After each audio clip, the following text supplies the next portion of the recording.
Bienvenidos a la Interconsulta, el espacio que conecta la medicina con tu día a día. Hoy nos vinimos hasta Puerto Rico, a Sido, para hablar con la doctora Noelia Báez, especialista en ginecología y obstetricia. ¿Qué tal, doctora? ¿Cómo está? ¿Cómo estás, Emiliano? ¿Todo bien? Bien, bien. Contame, Noelia, ¿de qué trata la ginecología obstetricia? Bien, la ginecología obstetricia es una especialidad dentro de la medicina que contempla dos especialidades porque la ginecología es el acompañamiento del estudio de la mujer o de la salud de la mujer desde su primera menstruación hasta su final de vida. Y la obstetricia es el acompañamiento de la mujer, pero en su estado de embarazo, digamos. Cuando la mujer se embaraza, empiezan los controles prenatales que son realizados por un médico obstetra. Obviamente es una especialidad que se desdobla porque nosotros hacemos una residencia, ¿sí?, que contemplan las dos, tanto ginecología como obstetricia.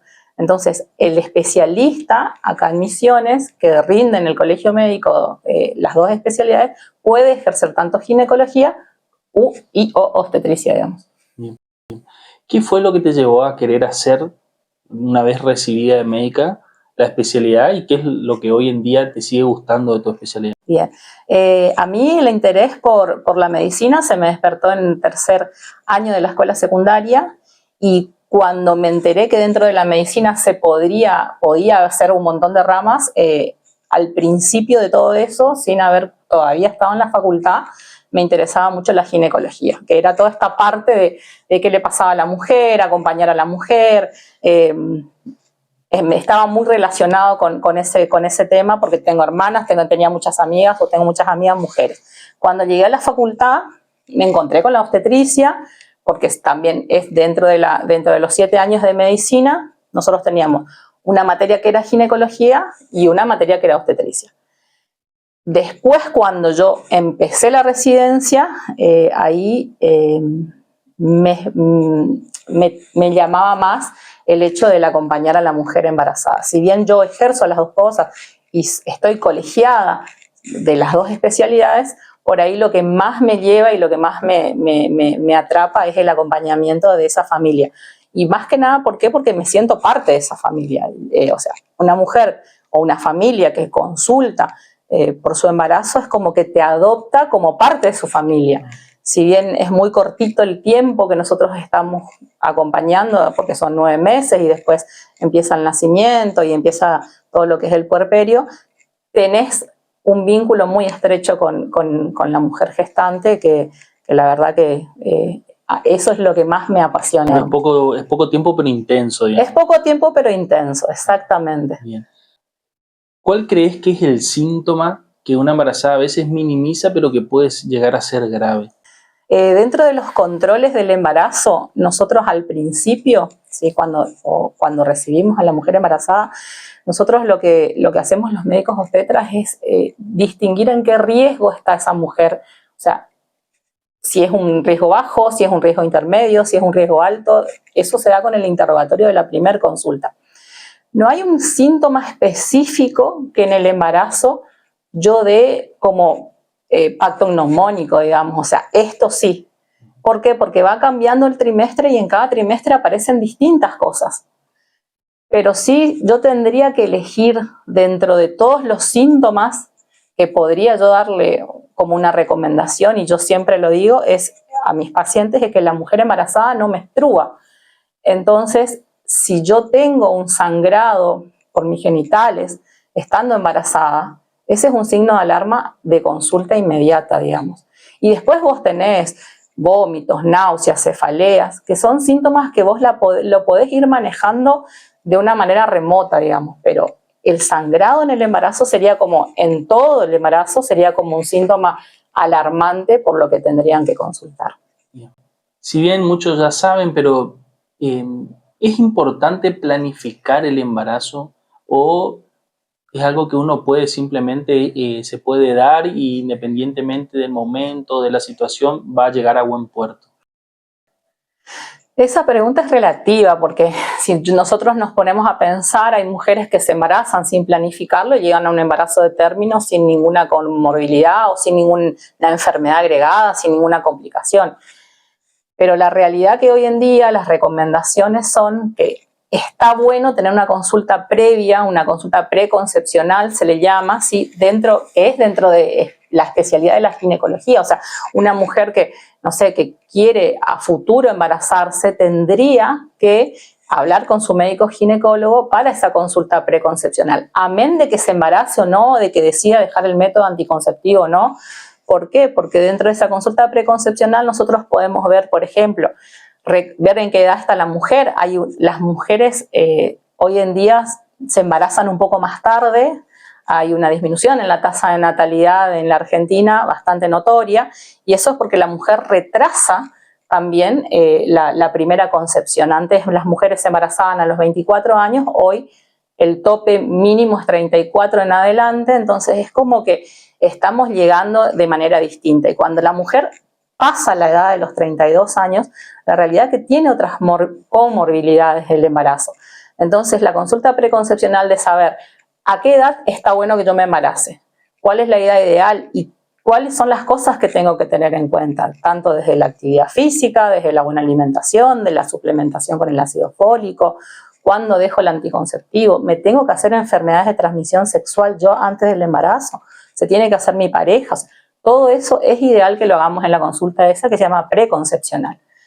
Tampoco es esperar a esta consulta para embarazarme, porque los tiempos a veces son bastante turbios en la mujer. La mujer tiene su edad biológica, digamos. Pero bueno, la idea es que una de las recomendaciones es que se consulte. 25, 28 años siempre yo doy una consulta preconcepcional, digamos. Amén que busque o no el embarazo a la mujer, porque hay que charlar. Hay que tocar el tema. Hay que tocar. ¿Cuántas veces, si es que las hay, es lo ideal controlarse durante el embarazo? Bien. Y de modo general, ¿es siempre lo mismo que se controla en todas las consultas o va cambiando en base a el tiempo de embarazo o algo que presente la paciente en particular? Bien. Así a grosso modo. Bien. Hoy la Organización Mundial de la Salud recomienda un total de 8 controles del embarazo.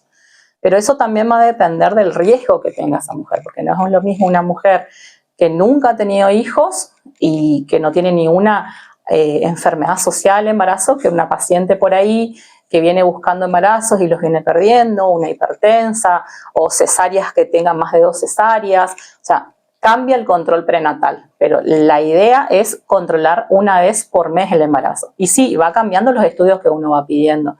A medida que va pasando las semanas o los trimestres, como lo vivimos nosotros los obstetras, uno va pidiendo diferentes cosas, digamos. Bien. ¿Eso lleva registro en algún un cuadernito, lleva la embarazada o hay algo en donde pueda llevar el registro de la paciente, digamos? Sí. Nosotros tenemos una historia clínica perinatológica, se llama, tanto en la parte pública como en la parte privada, funciona de la misma manera, CLAPS, ¿sí? Que la Organización Panamericana de la Salud es como que tiene nomenclado qué es lo que tenemos, cuáles son los controles que tenemos que hacer. Entonces hay un CLAPS, le llamamos nosotros, como una historia clínica que lleva tanto la paciente como tiene también el médico, como lo tiene que tener el médico obstetra en su consultorio, ¿no? Claro, sería como un registro. El mapa, digamos. Sería como un mapa, exactamente. Bien. ¿Qué hay de cierto en eso de que la mujer embarazada tiene que estar acostada, no se puede mover? ¿Es cierto, no es cierto? ¿Depende? También depende de cada mujer y de cada embarazo. Yo particularmente, a mí, mi recomendación son, aparte de la alimentación, de la suplementación, de cuidarnos con el peso, siempre es tener un embarazo en movimiento. Eso es lo ideal hoy. Hoy se recomienda que la mujer embarazada no tiene que estar estática, sino que se tiene que mover.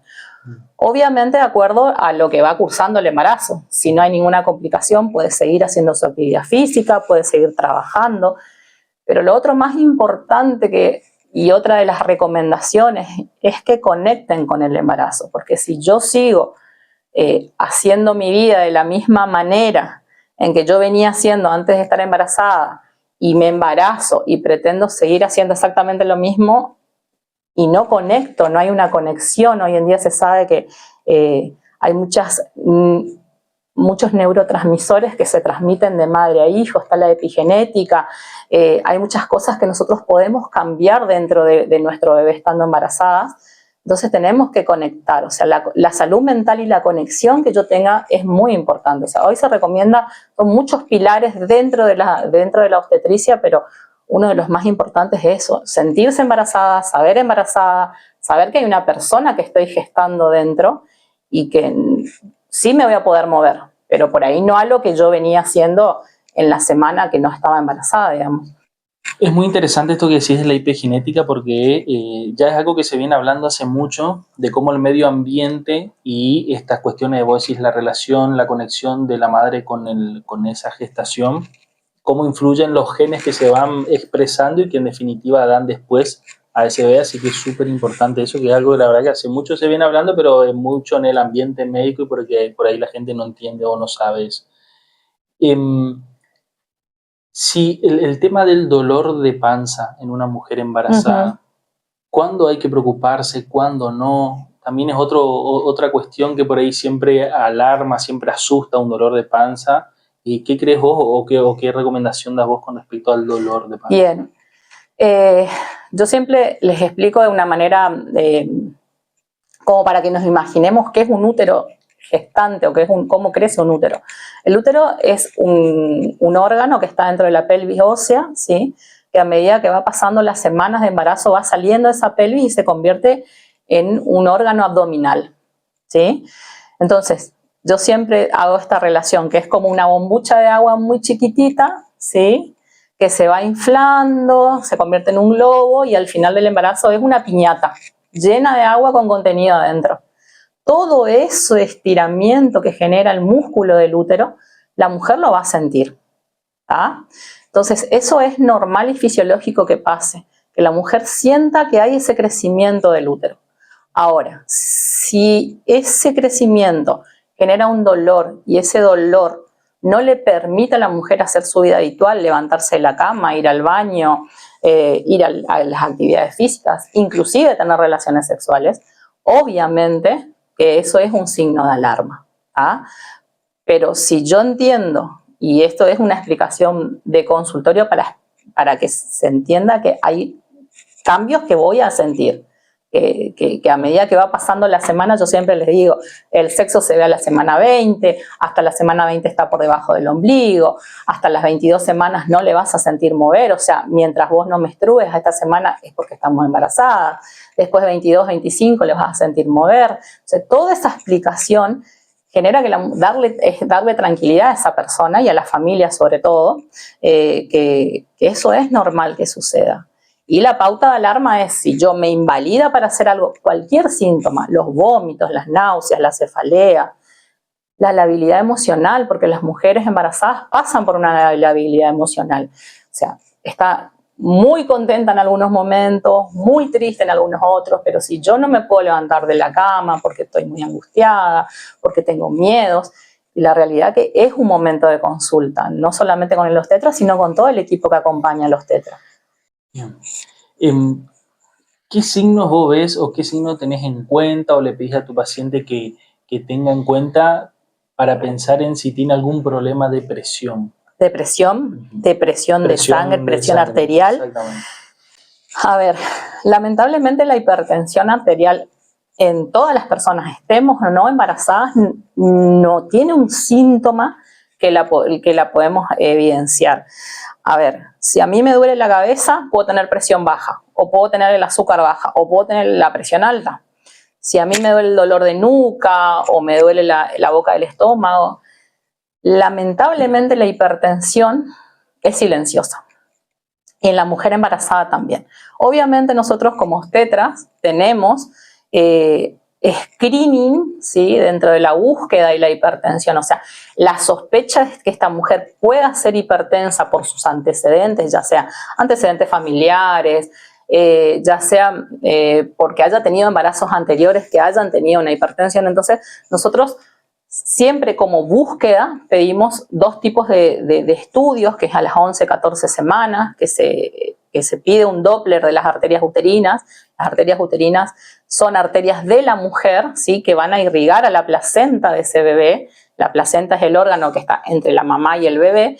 Entonces, si ese Doppler de las uterinas en las 11, 14 semanas se encuentra aumentado y yo veo que la paciente está exponencialmente reteniéndome líquido con la balanza o con la toma de presión, y yo tengo que sospechar que en algún momento me va a hacer una hipertensión en el embarazo. Y la otra, el otro dosaje, porque son 2 ecografías, es a las 20-24 que también se mide el Doppler de las arterias uterinas. Y uno siempre da, Emiliano, una recomendación al principio. O sea, al principio del embarazo es básico disminuir el consumo de la sal, aumentar el consumo del agua, el movimiento, manejo del estrés, la suplementación con ácido fólico y el mapeo de la presión arterial.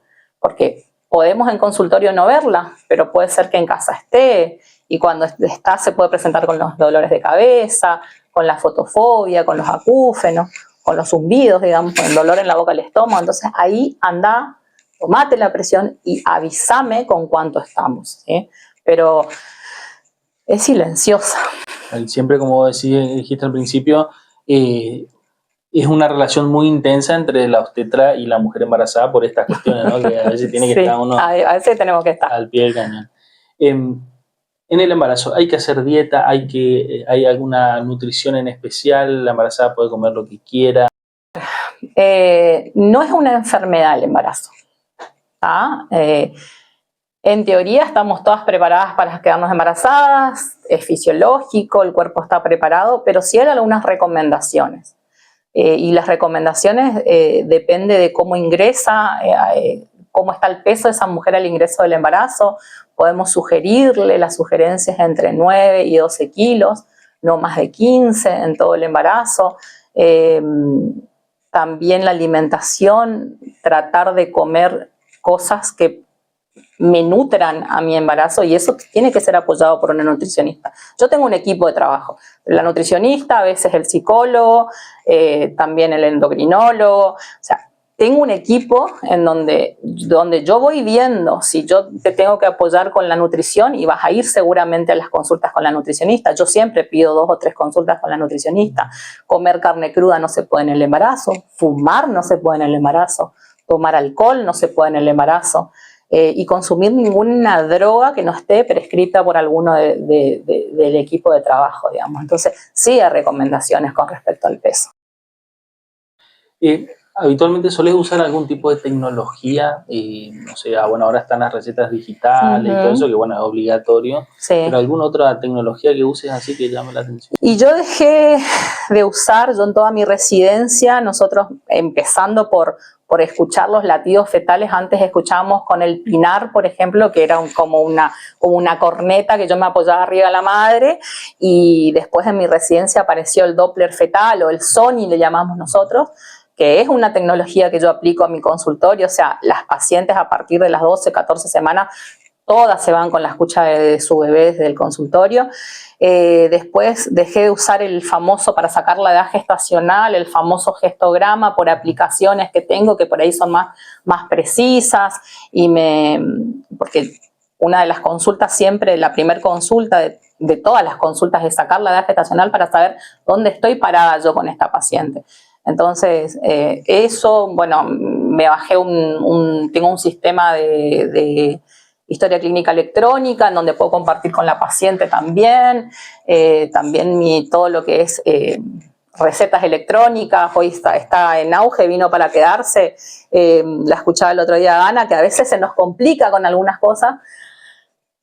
Adultos mayores se va a complicar, pero gracias a Dios las mujeres embarazadas tienen menos de 46 años, entonces están duchas con este tema, digamos, sí. De manejo. Y con el tema de justamente esto que decís, las aplicaciones que usan las mujeres para ver, saber qué tamaño tiene el bebé en esta semana. A mí me encantan porque las orientan, las tranquilizan, aparte dan mucha información de la nutrición, de cómo van los bebés, ellas cargan su peso y les recomienda qué peso tiene que estar. Está buenísimo la tecnología, utilizada para bien, ¿no? ¿Qué miedo vos ves en las mamás primerizas, sobre todo más común, y que vos decís, nada, no te preocupes, no tiene nada que ver, que alguna cosa así que vos veas recurrente en tus primerizas y que nada, no sea nada importante? Y la primera vez de un embarazo todo te da miedo, es como que es algo que todo te llama la atención, yo no minimizo absolutamente es más, como te dije al principio, para mí la salud mental de la embarazada es mucho más importante que no sé, que por ahí decirle específicamente tenés que venir a verme. O sea, para mí que ella esté bien y que esos miedos sean transcurridos de una manera saludable.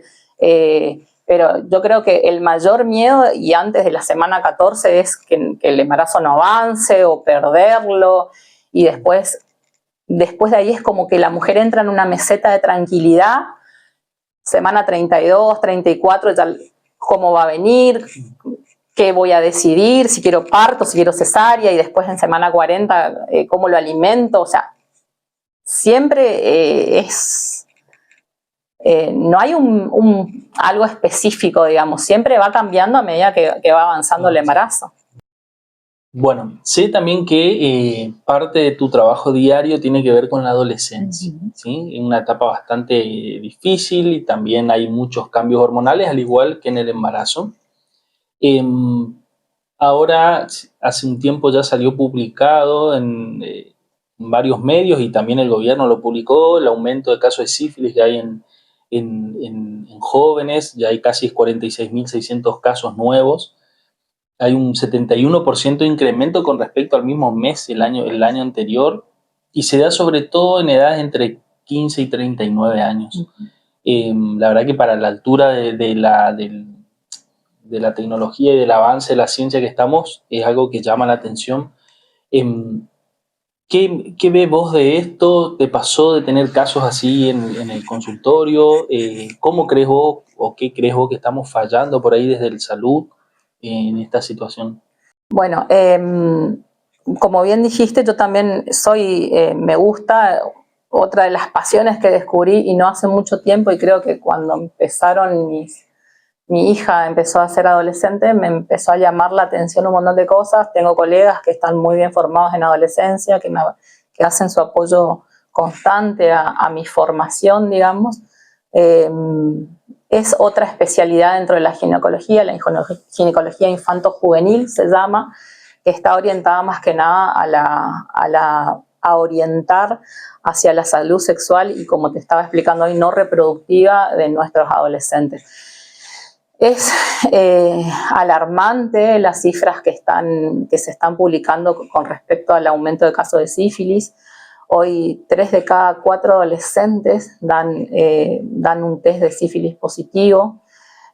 Básicamente lo que se está viendo es que hay mucha información que ellos tienen, ¿sí?, que los adolescentes tienen, pero que no es una información que está bien desglosada, ¿sí? Entonces, ¿qué empezó a pasar? Disminuyó solamente el 5% de los adolescentes hoy en Misiones utilizan profiláctico.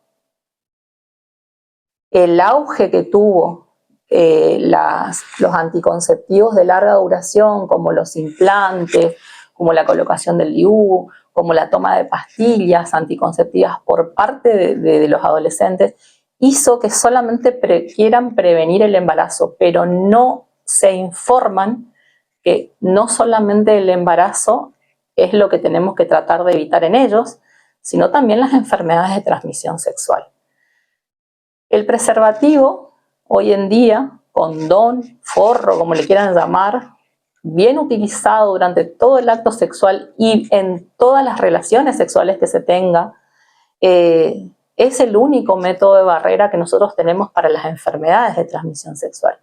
Entonces, hoy en la consulta, que yo tengo tanto consultas de adolescentes, no solamente de mujeres, de adolescentes, mujeres, sino también de varones. A mí me encanta que vengan a la consulta de varones, porque la poca información que tienen ellos, o sea, ellos están preocupados por no ser papás, que está buenísimo, pero nos estamos desviando de las otras cosas que también, si bien yo siempre les digo, un embarazo, si el adolescente no está preparado para estar embarazado, ni el hombre ni la mujer, o sea, no es una situación en la que tengan que estar, porque no están preparados ni físicamente, ni menos psicológicamente.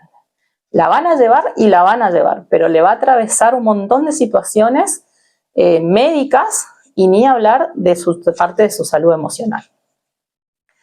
Pero hay una total desinformación de lo que es el uso del preservativo. ¿Por qué? Primero porque se disminuyó la cantidad de profilácticos que se pudo llegar a tener a nivel público, los chicos ya no lo compran. Tienen el mito de que se siente menos con el profiláctico, tienen el mito que retrasa la eyaculación, o sea que adelanta, la eyaculación, entonces ellos no lo utilizan. Hay mucha promiscuidad en el adolescente, que no está mal, porque yo como siempre recomiendo, vos podés hacer lo que vos quieras de tu salud sexual, pero tenés que tener las herramientas necesarias para saber que vos te podés bancar una enfermedad que de por vida la vas a tener que tratar. Porque hoy, si bien todos sabemos que la sífilis se cura con tres antibióticos de penicilina o 3 inyectables de penicilina y se cura mi pareja, me curo yo, siempre te va a salir positivo en tus análisis de sangre y podés tener una recaída. HIV, de por vida vas a tener que tener una medicación. Hepatitis B es una enfermedad que de por vida vas a tener que controlar. Ni hablar de la hepatitis C, ni hablar de clamidia, gonorrea, que son enfermedades que muchas veces al no ser tratadas hasta ocasionan infertilidad.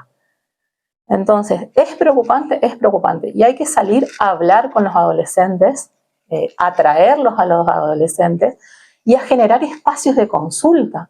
Hoy el adolescente puede, desde los 3 a los 19 años, ir a cualquier centro de salud, sea público, sea privado, ¿sí? Sin un adulto acompañante. O sea, no hace falta que venga un adulto a la consulta con un adolescente.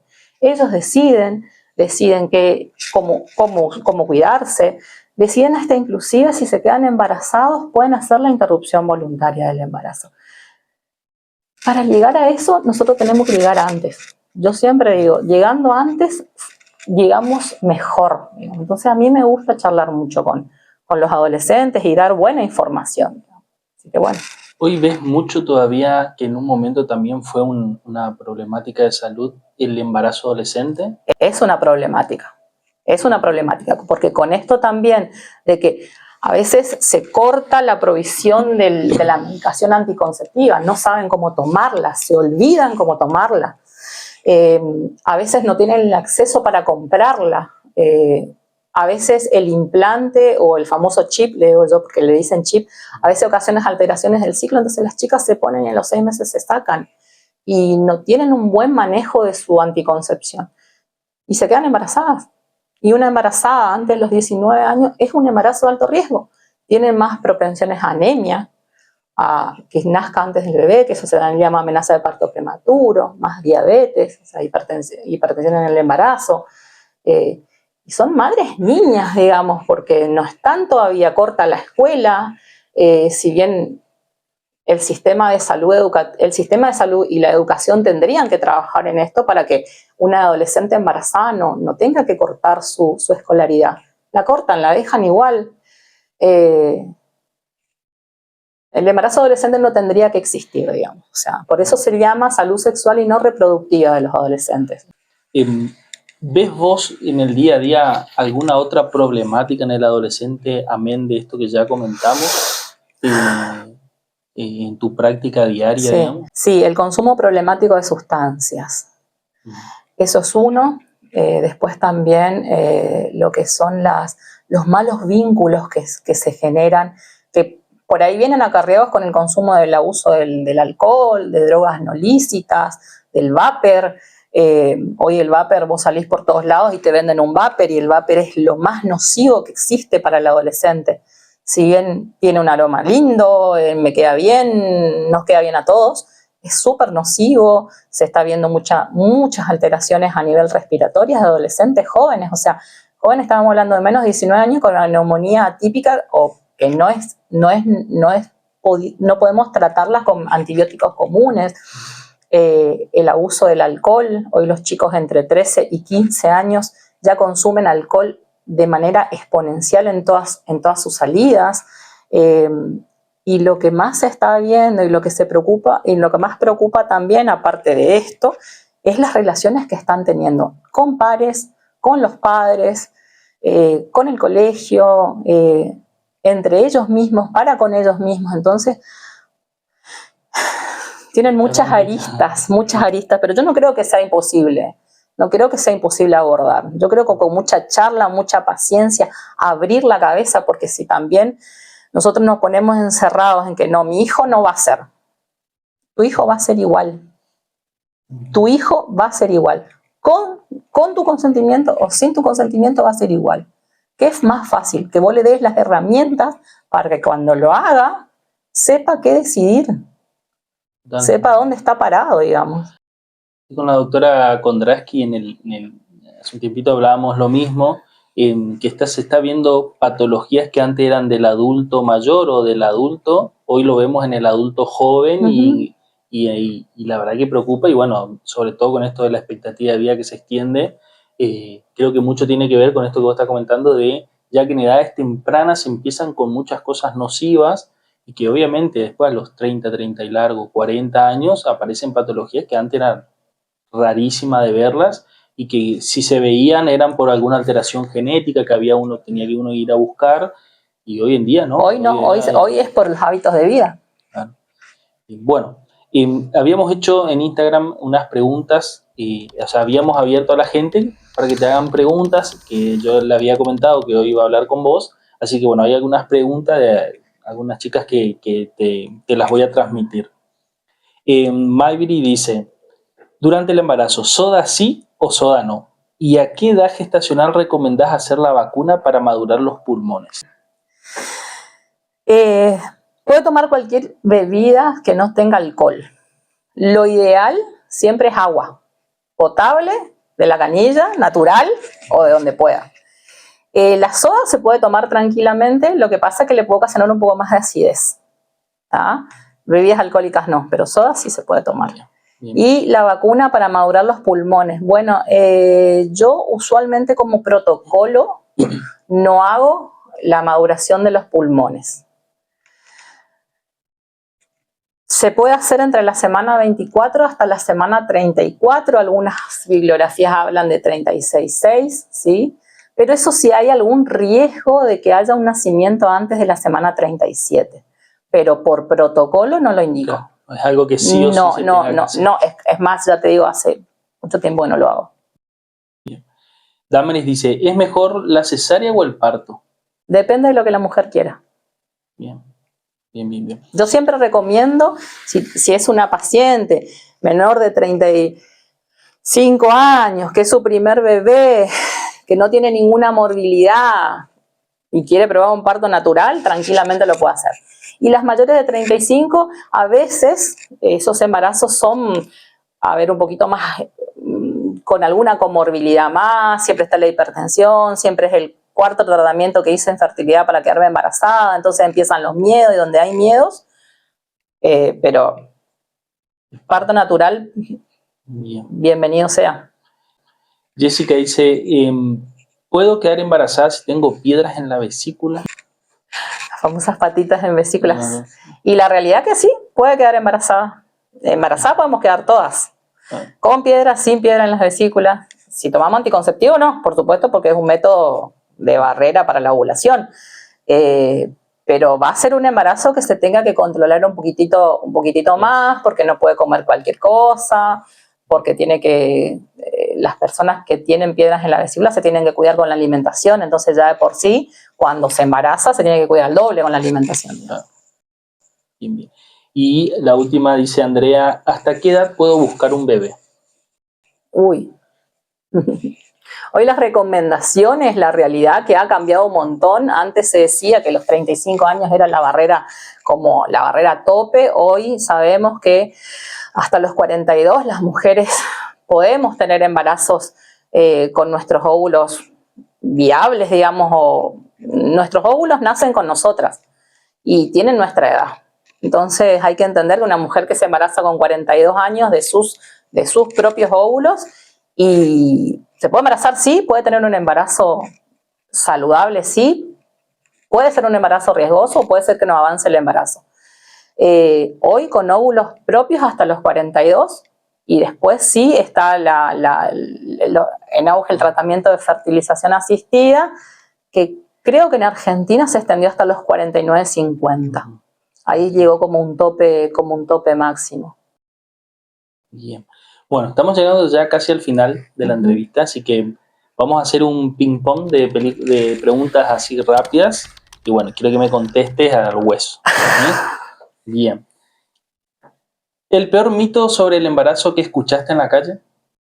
Uy, el peor mito que escuché en la calle, el de tener relaciones sexuales durante los periodos menstruales y no embarazarnos.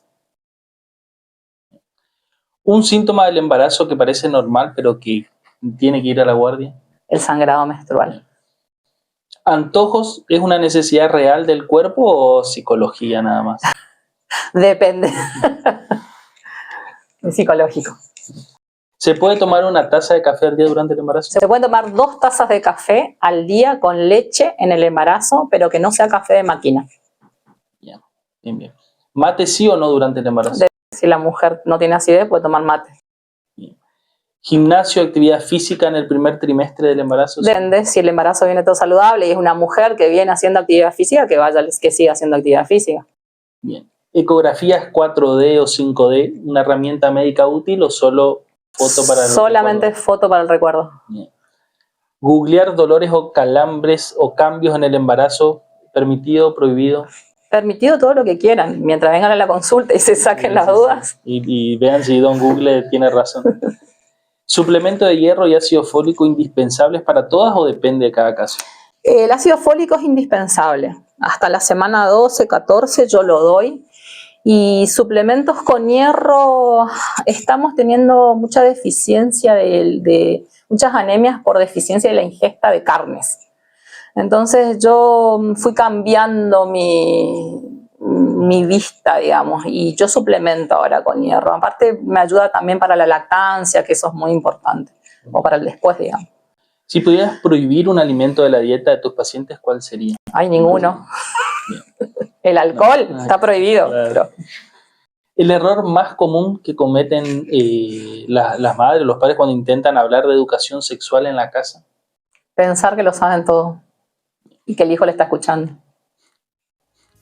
Bueno, muchísimas gracias, doctora, por su tiempo. Favor, doctor. Un placer hablar con usted, así que bueno, esperemos vernos en alguna otra charla. Gracias.